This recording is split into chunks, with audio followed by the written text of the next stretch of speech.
Hi, this is Remembering the Past, the show where we talk about people who've died recently who've had a profound effect on our history, our society, or our culture. We're going to range a far tonight. We're going to start out with Jim Ed Brown, who died recently at the age of 81. Jim Ed Brown was one of the most prominent country music singers of the late 50s and early 60s. He came out of Arkansas, and along with his sisters Maxine and Bonnie, they formed the Browns. And in 1959, they had one of the classic country crossovers on the pop charts, one of the biggest songs of the 1950s. The song's called The Three Bells. It's also known as the Little Jimmy Brown song. It was #1 on both the country and the pop charts. But before I play their version, I'm going to play the original by the French chanteuse Edith Piaf. The song was known as Les Trois Cloches, and she was singing it back in the 40s. Une cloche sonne, sonne, sa voix d'écho en écho, dit au monde qui s'étonne, une âme, une fleur qui s'ouvre au jour, à peine une flamme, encore celle qui réclame protection, tendresse, amour. Yeah, that was The Little Sparrow, and about a decade later, Jim Ed Brown and his sisters covered it, and here they are on the Opryland program. Beginning about 10 years ago, we started hearing good things about a group called the Browns. They made a number of guest appearances here and finally became members of the National Life Opry family in 1963.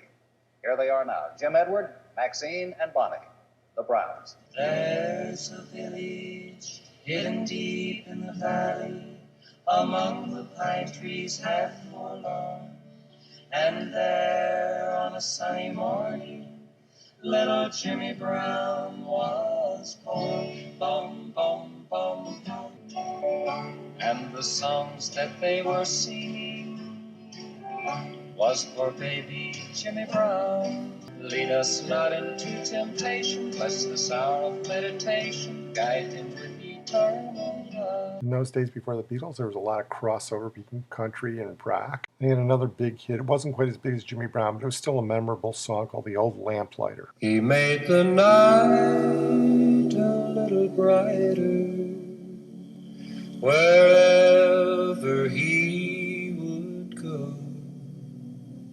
The old lamplighter of long, long ago. Well, rock and roll and country music went their separate ways by the late 60s. The sisters left the group and the Browns broke up. But Jim Ed Brown had a career rebirth in the 70s when he teamed with country music star Helen Cornelius. And they did more than team up, if you catch my drift. They both divorced their respective spouses. But they did become one of the biggest country music duos of the late 70s. They won all sorts of awards with this song. I don't wanna have to marry you. I don't wanna have to say I do. I wanna have to be free, the way God meant love to be. Don't worry, they never did get married, but they did have a couple more hits. And I don't think it hurt to have suggestive titles like this one. This is one of my favorites. Heaven's just a sin away, oh, just a sin away. I can't wait another day. I think I'm giving in. I'd love to hold you tight, oh, be with you tonight. But that still won't make it right, 'cause I belong to him. Yeah, that's a long way from the Three Bells. We're going to move on now to Hermann Zapf. Hermann Zapf died recently at the age of 96. He was a typeface designer and calligrapher. He went on to develop several notable sans serif fonts, including Palatino, Optima, and Aldus. He was definitely old school. He was born in Germany 3 days before the end of World War I. He worked for the German army during World War II, but ironically, his eyesight was so good that they didn't use him on the front lines because he could see such fine details they used him to draw maps. After the war, he taught calligraphy and graphic arts before moving into type design. He had a number of offers to work in the United States, but he decided to stay in Germany for the rest of his life. And here at the end of his life, he talks about his career and the main rival to his fonts, Helvetica, which was invented by two Swiss designers and popularized by Mike Parker, whose podcast we've done also. Yes, originally I'm a calligrapher, and I started more than 60 years with my first type design. It was in the 40s. Now, since all the years, I've done quite a lot of typefaces, mostly for the Linotype company. I must confess I've never used Helvetica. For me, it's a little too much 19th century involved in Helvetica, in the forms. It's a good design, no question. But typeface also represents the style. In my case, Helvetica has always this touch of the 19th century. Therefore, I like much more the Univers, which is 20th century design. It's not so much in the details connected with the past. As you know, we are really far away from all the thinking of the 19th century. So the spirit of the 19th century, I always see in Helvetica. So I'm sorry that I cannot give you too much positive aspects about my feelings. There's such a huge selection of sans serif faces today. I hope people will use more sans serifs, not only one, not only Helvetica and Univers and Frutiger, but also some designs of young people, of young designers, which, you see, the market is filled with all these great names like Helvetica. It's hard for them to find a little space to put their design into this. And why not? One day, some people find a new solution for a sans serif, which is much better than Helvetica. For a lot of designers are now around. In the old days, you could count them on two hands. Today, there are hundreds. Art schools and so, putting letters together or making typefaces. Why not? It's always a game. Which type is successful? Which time is in the right time? A typeface which maybe is far ahead of the time, like Futura, for instance. So I hope that will bring more variety in our advertising.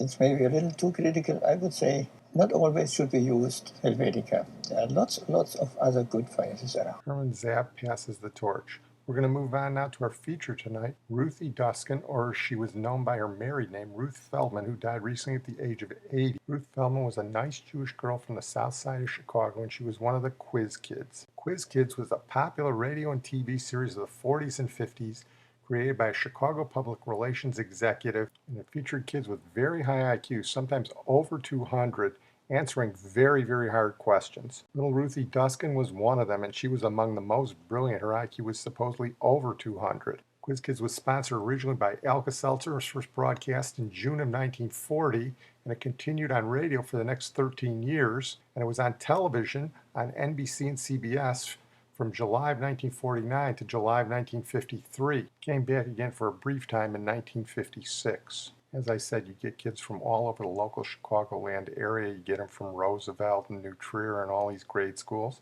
And during the war, it was an extremely popular program on the NBC Blue Network.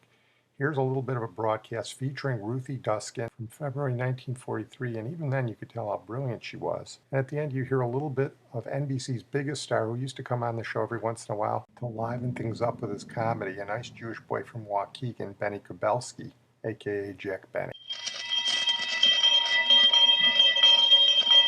We're on the air with the School Kids Questionnaire, brought to you by the makers of Alka-Seltzer and One-A-Day brand vitamin tablets. And here they are, the Quiz Kids with Jack Benny as our special guest.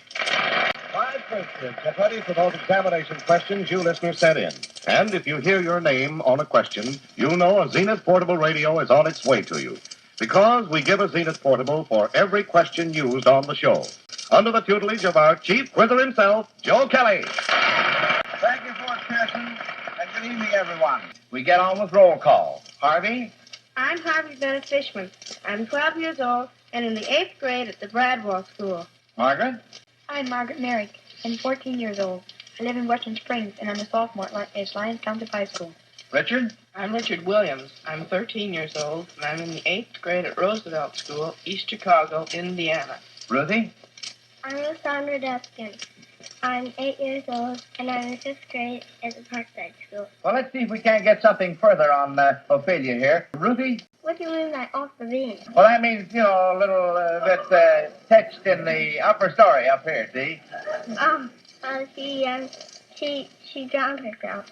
That's right. All right, well, I guess that takes care of Ophelia. Now, how about Papagino? Ruthie? Well, he lied. Can you tell us something else about him? He was a bird catcher, and he was condemned to serve Camina in his search for Camina. Where would you find Papageno? In the magic school. By whom? Mozart. By Mozart, that's right. Now, we're going to have some fun with this question from Arlene Erickson of Bellingham, Washington. She wants you to make up some sentences or expressions using the names of popular brands of soap. Punning is permitted. Ruthie? You mean the names of soap? Yes, you can use the name of a soap. You're my sweetheart. Ruthie, that was cute. That was a doozer. Yes, sir, that's all right. I think Ruthie's really caught on the idea. Now, Ruthie? There's an ivory statue over there. An ivory statue. Well, that's all right. Very good. By the way, Judge, yes? I said punning is permitted. Would you like to participate in this? Well, I don't know. I come in contact with soap so little. That's genuine 1940s radio static, by the way. Ruthie Duskin was on the show till she was 16. Then she had to leave because of the age limit. She went out to Northwestern. She married early, and she became a housewife. She moved up to Highland Park here just north of where we're doing this broadcast. So she went from a life of fan mail and meeting stars like Judy Garland and Chico Marx to a relatively pedestrian life. She wrote a couple of books, did some lectures, and in 1982 she wrote the book that she became most well known for, Whatever Happened to the Quiz Kids, Perils and Profits of Growing Up Gifted, which was a sobering look at the gifted children as they aged, and it traced everybody from James Watson, an early quiz kid who won the Nobel Prize, to one of the kids who died of alcoholism early. Most of the kids turned out pretty successful, college professors, stuff like that. But I read the book and highly recommend it. It's a fascinating look at really gifted kids in the middle of the 20th century. Well, I'm going to close on that note. I want to thank my producer and IT genius, Sid Tepps. I'm going to close tonight with Ron Moody, who died recently at the age of 81. He was a nice Jewish boy from London, and he became famous for one role, that of Fagin, in the stage and film versions of Oliver. Here's Andrea Catherwood from the BBC4 Last Word on Ron Moody. Ron Moody, himself the son of Jewish immigrants in North London, will be best known for his portrayal of Fagin in the hit film version of Oliver. He was nominated for an Oscar and won a Golden Globe for the role. He'd already played Fagin in the stage version of the musical before making the film in 1968. I wanted to do it, the merry old Jew, so I auditioned. And Peter Coe, the director, was there with Lionel Bart and Donald Aubrey, did my guitar act, and then I sang Nessun Dorma, a chunk of it. They wanted to hear if I could sing, so I said, Nessun Dorma! And that was all right. He said, well, can you read a bit? I said, well, I can't possibly improve on Alec Guinness. That's all I can do is do an imitation of Alec Guinness, because the film had come out not long before. So I said, I hope I shall have the honour of your intimate acquaintance, my dear. The most ghastly anti-Semitic stereotype, but that was what I said, that's all I can do. And Lionel Bart got up and walked out and said, I've seen all I want to. I'm not quite sure what he meant by that, but he went. Being a student, an eternal student, if I may say that, I was studying clowning and tracing through the history of clowning through Grimaldi in England to Jean-Gaspard Debarau in France, Dan Leno through to Chaplin, this incredible line of clowns. And to me, the most interesting way you can perform on stage is as a tragicomic actor, which is a clown. You make people laugh and cry. The tragicomic base to the character, the clown, the leaping old goat, the pirate chief, all these images were popping into my mind. And to cut away the anti-Semitism, I laid in things like the Pied Piper. There was an umbrella that I suddenly found I'd got. And a good clown never lets go of a prop because it will transmogrify into something else, and it suddenly became a flute. And I danced off stage playing the flute, singing, you can go, but be back soon, diddle-dum-dum-dum, and doing the old pas de basque. Good luck on your first job, my dear. I'll be waiting for you here when you come back. You can go, but be back soon. Do not forget this tune. Be back soon. Well, I'm going to close with his most memorable song from Oliver. You've got to pick a pocket or two. It's truly a legendary film performance.